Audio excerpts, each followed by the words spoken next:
Kita lanjutkan perbincangan pemirsa masih dengan Dr. Daeng M. Fakih dan juga Prof. Ari Fahrial Syam. Saya mau ke Prof. Ari dulu. Prof, tadi Anda menekankan bahwa salah satu screening yang paling penting adalah kejujuran dari pasien. Tetapi fakta di lapangan kita bisa melihat bahwa masih banyak juga masyarakat khususnya mereka yang ingin memeriksakan diri tidak jujur begitu kepada tim medis tentang kondisinya atau segala macam karena biasanya alasan apa atau kesulitan apa yang biasanya membuat pasien ini kok sulit sekali untuk jujur begitu tentang kondisinya, Prof? Ya, pertama begini ya, jadi artinya kan terus terang lah ini kan sesuatu penyakit yang menjadi momok buat masyarakat. Ya, pertama mungkin masyarakat merasa nggak yakin ini saya kena apa tidak gitu loh. Jadi seolah-olah seperti ingin mengetes dulu dokter yang berikutnya nih, dokternya mengarah ke situ atau tidak misalnya seperti itu. Atau mungkin ada juga beginilah, kan kita tahu ketika seseorang dinyatakan COVID, maka itu kan beban buat yang bersangkutan, dia harus diisolasi ya kan, dengan kondisi seperti itu ya, dikunjungi oleh perawat dokter dengan menggunakan APD lengkap sehingga dia juga nggak tahu itu wajahnya seperti apa gitu. Ini terus terang untuk sebagian masyarakat menjadi momok yang menakutkan kondisi seperti itu. Belum lagi nanti dia di tracing keluarganya segala macam. Jadi di dalam keraguan-raguannya artinya dia yakin ya tidak ini, makanya dia mencari second opinion. Jadi sebenarnya di satu sisi saya juga tidak menyalahkan masyarakat tidak mengatakan berbohong, tapi secara mental. Oleh karena itulah maka kunci pertama itu adalah pada dokter yang pertama menemukan kasus tersebut. Jadi harus diyakinkan kemanapun, karena sekarang begini, bicara soal COVID, memang ini saya sampaikan bahwa COVID ini great imitator. Maksudnya apa? Dia itu, ya mohon maaf kalau istilah itu, memang penyakit ada istilah seperti itu ya. Jadi bahwa dia itu muncul bukan seperti gejala utamanya. Jadi pasien itu bisa saja datang sakit mah, bisa saja datang dengan diare. Yang demam itu angkanya di kita 85%, yang sesak itu 50%, batuk itu 60%. Jadi pasien itu bisa datang, ya tadi bahkan ada cerita kan pasien itu masuk dengan stroke misalnya. Itu yang kita bilang great imitator. Jadi pasien itu bisa saja dengan datang kondisi tersebut. Nah, oleh karena itulah maka memang screening itu menjadi yang ketat, yang menjadi hal yang penting untuk dilakukan secara ketat. Tapi sekarang ini, yaitu yang tadi, apapun bahwa dokter, perawat yang berhadapan dengan pasien itu harus dilengkapi dengan APD yang cukup baik gitu loh. Karena sekali lagi itu saya sampaikan begitu, karena COVID ini akhirnya kita bilang great imitator, dia bisa datang dengan klinis apa saja yang kita tidak duga bahwa ini ternyata COVID dan diketahui belakangan gitu loh. Prof. Ari, kemudian muncul salah satu upaya namanya pemeriksaan lewat online begitu atau lewat daring. Sampai dengan sejauh ini seberapa efektif hal itu dilakukan? Ya, jadi kan begini, ini memang saya sih tetap, mungkin juga Dr. Daeng setuju, ini tetap difokuskan kepada pasien-pasien yang memang sudah rutin kontrol. Artinya dokter itu sudah mengenal riwayat pasien tersebut dan pasien tersebut sudah ada filenya, ya kan? Nah, tentu kan di situ sudah tahu seumpamanya, saya ambil contoh, ini pasien dengan hipertensi, ya tentu dia punya nggak tensi di situ, oh gini. Jadi obatnya bagaimana itu tadi? Pada saat dia bilang, oh obat ini mesti diteruskan, oh ini ibu kayaknya mesti tambah obat ini. Nah itu kan kalau dia sudah ada hubungan batin dengan dokter itu sebelumnya, itu menjadi lebih mudah buat pasien. Saya juga seperti ini, misalnya kan pasien-pasien saya gitu ya, dia lebih nyaman ada keluhan dia kontak ke saya gitu loh. Kenapa ya? Karena dia merasa bahwa saya sebagai dokternya udah tahu problemnya dia gitu loh. Jadi kembali lagi bahwa telemedicine yang dilakukan oleh rumah sakit ini adalah untuk pasien-pasien kontrol, pasien-pasien rutin gitu loh. Untuk pasien-pasien baru bagaimana ya, tentu harus dilakukan yang secara selektif gitu kan. Jadi sebenarnya memang ya tetap yang namanya konsultasi itu pasien ketemu dengan dokter diperiksa. Tapi kan dengan kondisi seperti ini, pertama dari segi dokternya sendiri mungkin juga tadi ya, karena ya bahkan kita bilang kan data terakhir dari pemeriksaan penumpang KRL di Bogor itu, Pak Ridwan Kamil sudah publish 3 dari 325 itu positif atau 1 sampai 100. Artinya pada tanpa gejala gitu loh. Jangankan orang yang bergejala, tanpa gejala aja bisa positif COVID gitu loh. Jadi itulah makanya wajar apalagi kalau tadi pasien itu dengan berbagai macam penyakit, dia melakukan konsultasinya melalui telemedicine dulu di awal gitu loh. Oke, Tentu Prof. Ari. ada proses screening di situ. Kalau dia kira-kira memang perlu pemeriksaan lebih lanjut, ya mau nggak mau dia harus datang ke rumah sakit.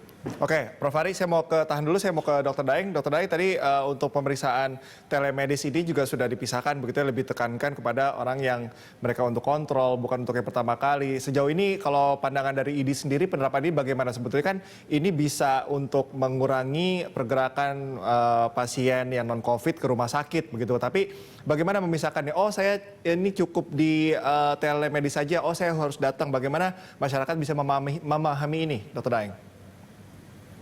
Memang ya, baik oleh pemerintah maupun oleh profesi, dan sekarang ini masing-masing perhimpunan di bawah IDI sudah melakukan kajian mana yang bisa dilakukan dengan telemedis, mana yang tidak. Apa yang disampaikan oleh Prof. Ari tadi betul, salah satunya adalah untuk pasien kontrol, memonitor apa yang sudah disarankan, diberikan oleh dokter, kemudian terus-menerus dimonitoring. Itu salah satunya. Yang kedua memang lagi dikaji untuk konsultasi awal. Ya, konsultasi awal untuk menentukan apakah ini perlu periksa ke dokter atau tidak, atau kemudian perlu pemeriksaan apa begitu, atau apa ini menanyakan apa nih gejalanya, ini apa obat ini, apa isi kandungannya. Ini mungkin bisa dilakukan dalam konsultasi awal. Dalam hal penanganan memang ini perlu kita hati-hati. Kenapa?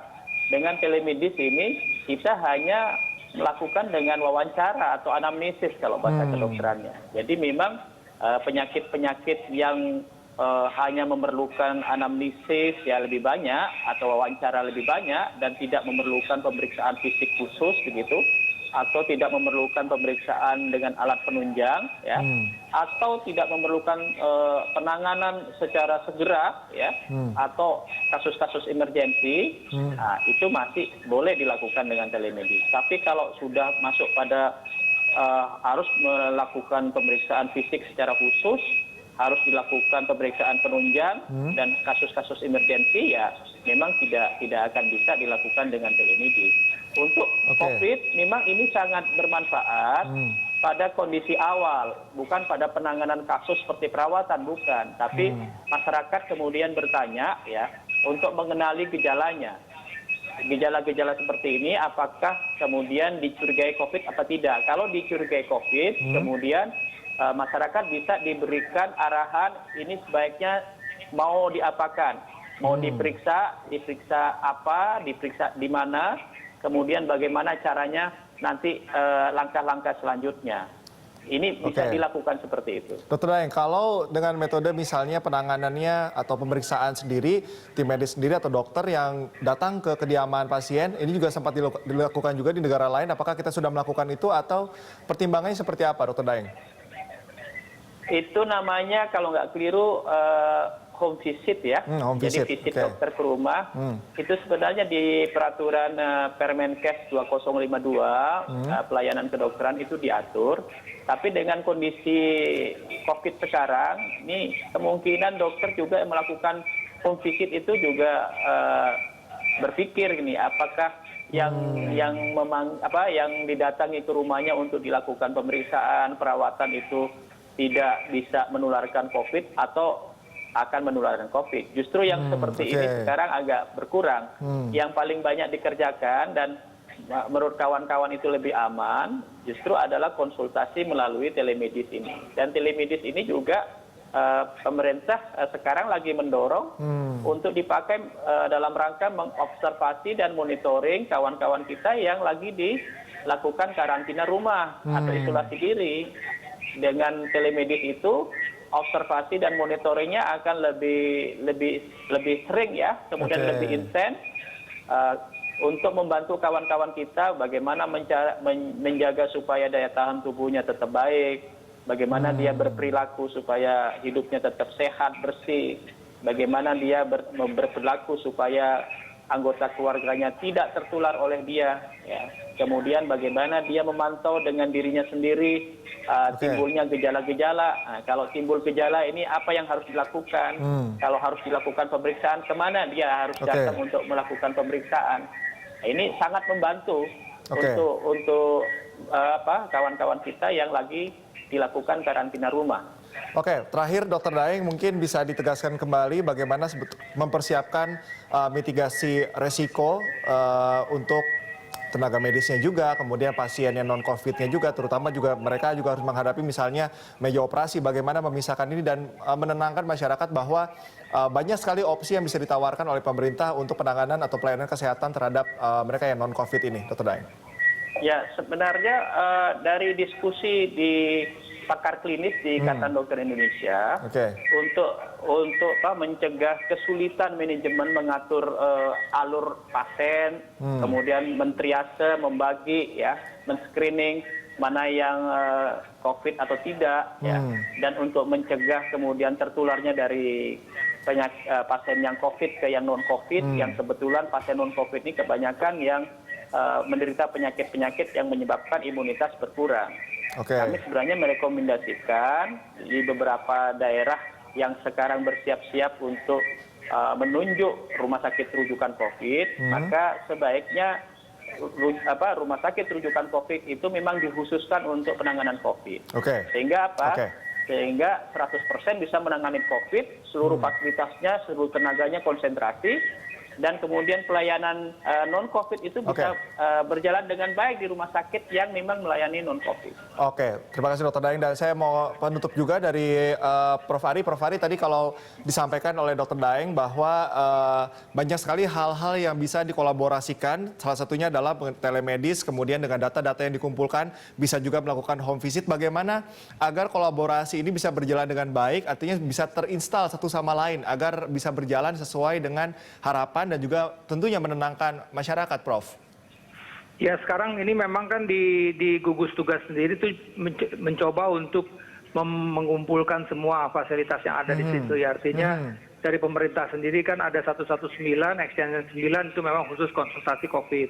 Kemudian juga platform-platform online seperti Halodoc, Alodoc, Klik Dokter, dan juga ada beberapa lagi itu memang juga menyediakan fasilitas untuk konsultasi. Dan sekarang ini juga rumah sakit terbaik itu swasta maupun pemerintah bergerak untuk hal yang sama, telemedicine. Intinya adalah bahwa masyarakat itu diberikan akses yang seluas-luasnya untuk melakukan konsultasi. Itu yang penting sebenarnya.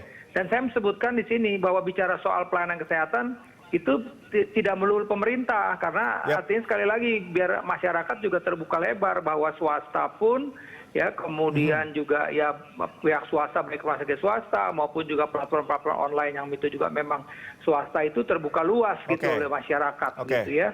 Karena saya sebutkan aja misalnya layanan 119 itu terakhir saya dapat info itu hanya bisa terlayani 70% karena memang begitu banyak pertanyaan-pertanyaan yang datang.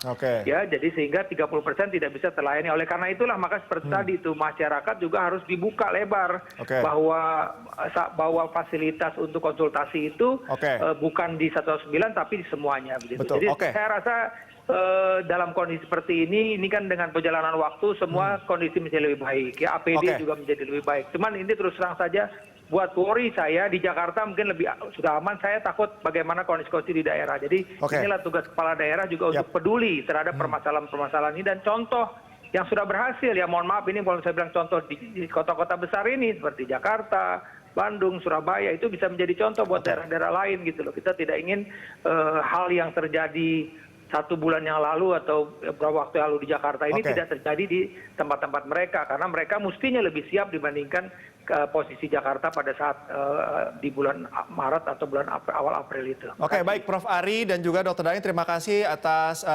pemaparannya. Kita bisa tangkap bahwa buka komunikasi yang sebesar-besarnya kepada masyarakat, kemudian kolaborasi tim medis, kemudian kepala daerah, gugus tugas selaku pemerintah dalam penanganan COVID-19 ini juga harus bersinergi dengan baik. Terima kasih atas waktunya Prof. Ari dan juga Dr. Daeng.